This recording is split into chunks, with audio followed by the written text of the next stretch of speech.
Broken radar contact, the mystery of plane, EA 1974, location Miami, Florida. एक national airline 727 हवा में था और वह प्लेन नॉर्मली अपना सफर तय कर रहा था। अचानक उनके पायलट्स को कंट्रोल टावर से एक इमरजेंसी सिग्नल मिली कि तुम तुरंत इस प्लेन को इमरजेंसी लैंड करो। पायलट्स कंफ्यूज थे कि कंट्रोल टावर हमें आउट ऑफ नोवेयर ऐसे अचानक नीचे उतरने को क्यों बोल रहा है। यहाँ पर तो सब कुछ नॉर्मल है। मतलब मान लो आप प्लेन में जा रहे हो और सब कुछ नॉर्मल है और अचानक प्लेन में इमरजेंसी लैंडिंग की नौबत आ जाए तो आपको कैसा लगेगा। मतलब न ही कोई तूफान, न ही कोई दिक्कत, न ही कोई हाईजैकिंग और न ही कोई और दिक्कत, सब कुछ नॉर्मल और अचानक प्लेन को नीचे लैंड करवाया जा रहा है। कंफ्यूज पायलट्स आखिर प्लेन को नीचे लैंड किए और सारे पैसेंजर्स को प्लेन से नीचे उतार दिया जाता है। पैसेंजर्स और पायलट्स दोनों कंफ्यूज थे कि हमें अचानक लैंड क्यों करवाया गया। पायलट बहुत फ्रस्ट्रेट हो गया और डिमांड किया कि कंट्रोल टावर ये रिवील करो कि ऐसे हमें लैंड क्यों करवाया गया। वहाँ के सिक्योरिटी गार्ड ने उन्हें बताया कि 10 मिनट के लिए यह प्लेन रेडार से गायब था।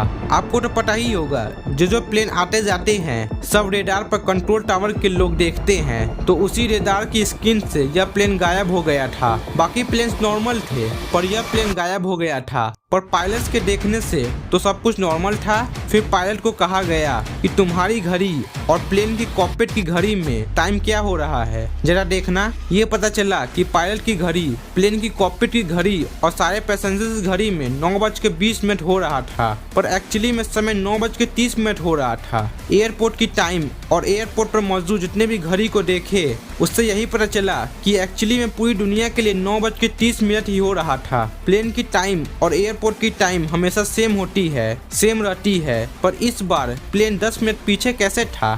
थोड़ी देर पहले जब प्लेन आसमान में था और जब प्लेन और कंट्रोल टावर का कनेक्शन लॉस हो गया था और वह प्लेन रेडार से गायब हो गया था, तब नीचे कंट्रोल रूम में क्या हुआ था ये सुनिए। अगर कोई रेडार को देखने वाला एम्प्लॉय देखेगा कि प्लेन रेडार से गायब हो गया तो ऑब्वियस है उसे यही लगेगा कि प्लेन डायरेक्ट नीचे क्रैश हो गया है और उन्होंने भी यही सोचा, तो तुरंत इमरजेंसी सिग्नल को भेजा गया ये चेक करने के लिए कि प्लेन कहाँ क्रैश लैंड हुआ है। उन्हें लगा कि हाँ क्रैश तो हुआ ही होगा और वो वेस्ट मियामी में क्रैश प्लेन को ढूंढने लगे। रेडार के लोग तो नॉर्मली काम कर रहे थे और बाकी फ्लाइट को देख रहे थे। इधर वो प्लेन क्रैश हुआ, इधर तो वह लोग ढूंढ ही रहे हैं, इधर तो काम चल ही रहा है। इसीलिए वह फिर अपने काम में ध्यान देने लगे और नॉर्मली बाकी प्लेन को देखने लगे। रेडार पर बहुत सारे प्लेन आ जा रहे थे और रेडार की उस पोजीशन से भी आ रहे थे जहां से वह 727 प्लेन गायब हुआ, पर उन एम्प्लॉय को कुछ अजीब नहीं लगा। वह प्लेन तो क्रैश हो गया है ना।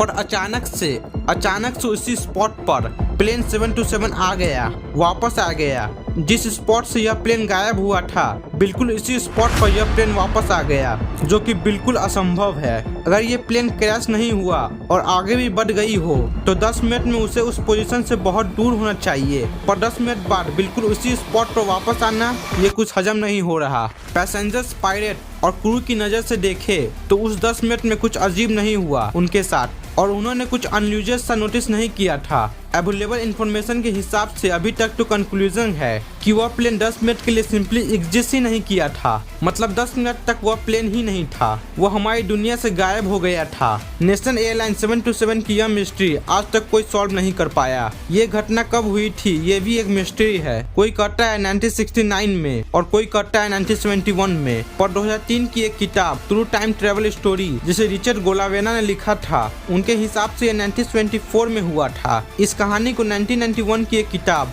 घोस्ट ऑफ द ईयर में भी बताया गया था। ये कहानियाँ सच है या नहीं वह मैं आप पर छोड़ता हूँ, क्योंकि सबका अपना अपना ओपिनियन होता है। पर्सनली अपना ओपिनियन दूं तो मुझे ये इंसिडेंट रियल लगते हैं। इस दुनिया में ऐसे कई टाइम ट्रैवल की मिस्ट्री हुई है जो रियल लगती है, क्योंकि इत्तेफाक एक बार होता है, पर दुनिया के इतने सारे कोनों से कुछ तो मिस्ट्री है मेरे दोस्त। टेक्नोलॉजी से भरी इस दुनिया में, आर्टिफिशियल इंटेलिजेंस से भरी दुनिया में, यह सब देख कर मैं यही कहूँगा कि हमारी दुनिया में ऐसे कई मिस्ट्री है जो साइंस के परे है। Reality is even more stranger then the fiction. क्या ऐसी कहानियों का अगला पार्ट आपको चाहिए? कमेंट में जरूर बताना, जरूर से बताना, भूलना मत। इस वीडियो को लाइक करना मत भूलना और इसे अपने दोस्तों का शेयर जरूर करना ताकि उन्हें भी ये नॉलेज मिल सके। और लास्ट में इस चैनल को सब्सक्राइब जरूर से करना और सब्सक्राइब करने के बाद सामने वाले नोटिफिकेशन बेल को जरूर से ऑन कर लेना। और आपको ऐसा ही इंटरेस्टिंग और मिस्टीरियस वीडियो सबसे पहले चाहिए तो